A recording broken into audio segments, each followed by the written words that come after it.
Hi everybody, welcome back to the Quarter Acre Homestead.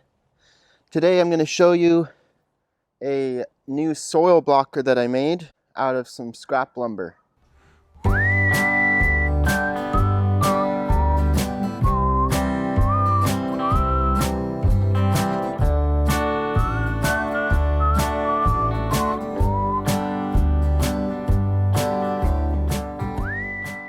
Alright, so I have a couple videos about making soil blockers, but I wanted to make a new one. The soil blocker I had in the past, it was really small, used like a plastic salt container, and when I made a lot of soil blocks it really hurt my wrists. So I made a new one out of some lumber, and so I'll just show it to you. I took a few clips while I was building it. Basically 2 2x6s with 2 2x4s screwed in between.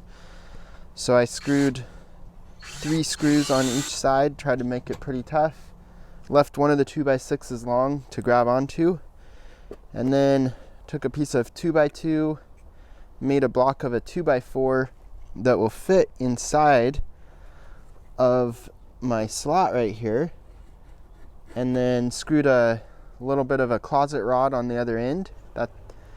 And then I did put a little piece of cedar up here. The main reason I put this on was because I accidentally cut my 2x2 too short.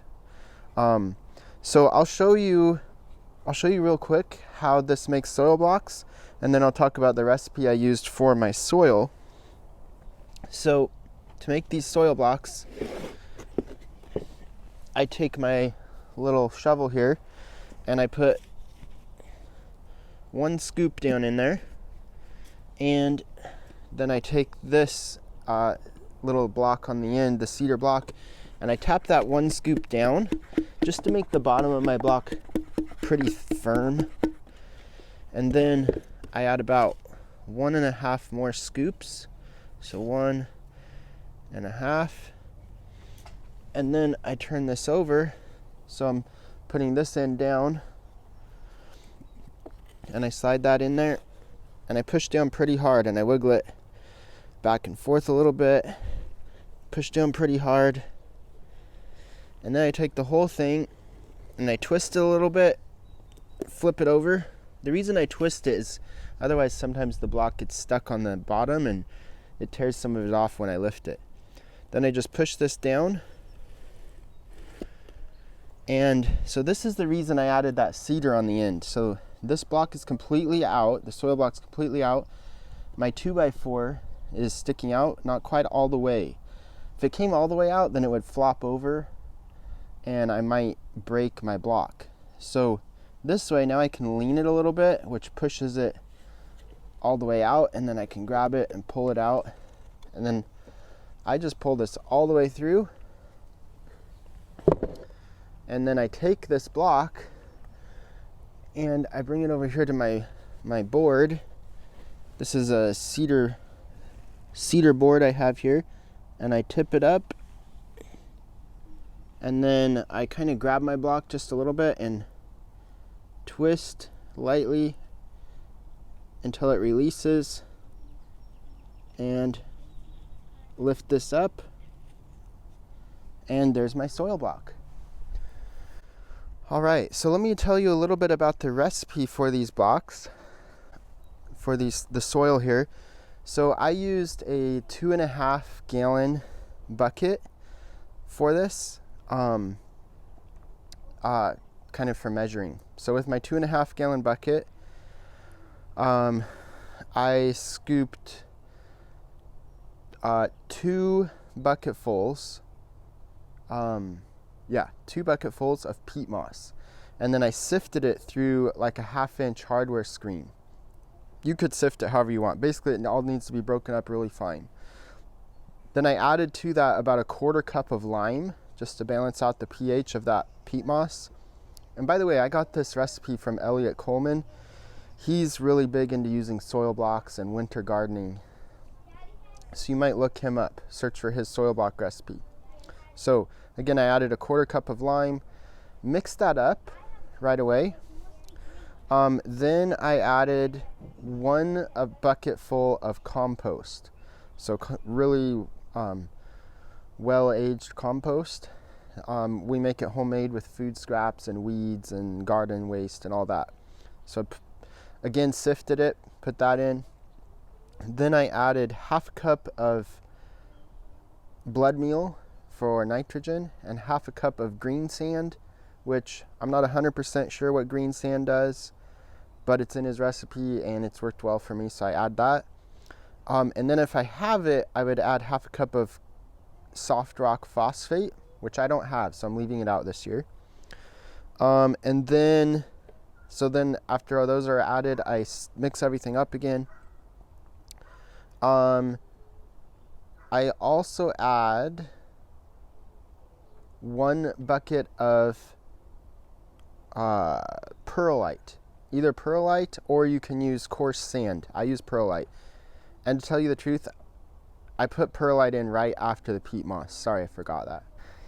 So peat moss, lime, mix it up, then the perlite, mix it up, then the compost, then the fertilizer, so half a cup blood meal, half a cup green sand, half a cup soft rock phosphate. Mix all that up, and then the last thing I add is half a bucket of garden soil. Mix all that up, and then once it's all mixed up, you add water, and you need quite a bit of water for these blocks to hold well. So basically you want to take kind of a handful of your mix and you want to squeeze it, and you want some water to drip out, and you want just a little bit, and if water drips out, that's the consistency you need to get the blocks to hold together. So I'll bring this block over closer so you can see we have like maybe 4.5 or 5 inch tall block there by about 3.5 both directions, and there's a hole in the top where you can put your plant. I put little plugs from seed trays in there. You could also fill that up with a little dirt and put like a big squash seed in there and then cover it up. Lots of different ways you can use this. So the reason I'm using soil blocks this year instead of pots is I'm running low on pots. I give away a lot of starts, and sometimes people don't give the pots back, or the pots just get old, and so I have to throw them away because they're breaking or whatever. So this is an alternative. One of you asked to remind you what zone I'm in. So I am in Southwest Washington State. It's zone 9 here, so you can compare that to where you're at. So yeah, we're trying to get all our tomatoes transplanted into these soil blocks today. We did about 36 yesterday. I think I have 48 today to go. Those aren't all for myself. We'll probably plant around 30 in our garden, maybe 40, and then we'll be giving the rest or selling. Boys and I are going to do a fundraiser, sell some of those this year.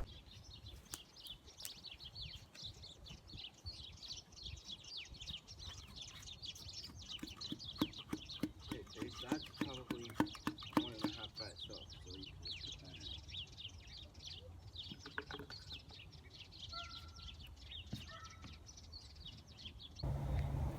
in. Alright, so the kids are trying to make one. So you may be wondering why I don't just buy a commercial soil blocker. And to tell you the truth, I've been tempted, but when I look them up, they're super expensive. Super expensive. So if someone gave me one, or if someone donated money, in the description below there's a PayPal link, I might get one. But you know what? This works and saves me the money. But I will link to the commercial ones if you want to purchase one online. I'll link to those. There's a big, like 3 or 4 inch block like this. They also have smaller ones where you can make like 3 at a time, which would be really handy because this takes forever. Anyways, we're having fun over here. Grab it. How do you do it? Wait, you push it more. Alright, there. Get it out. So you guys forgot to twist it, which left some of the bottom of it on the bottom of the pan. Okay. Careful, you're gonna lose it if you shake it like that. Wait, we need to put it right there. That was a little tiny one. Wait. It can't be touching others. You need to leave a little space. Okay. Wait, I know how to do it.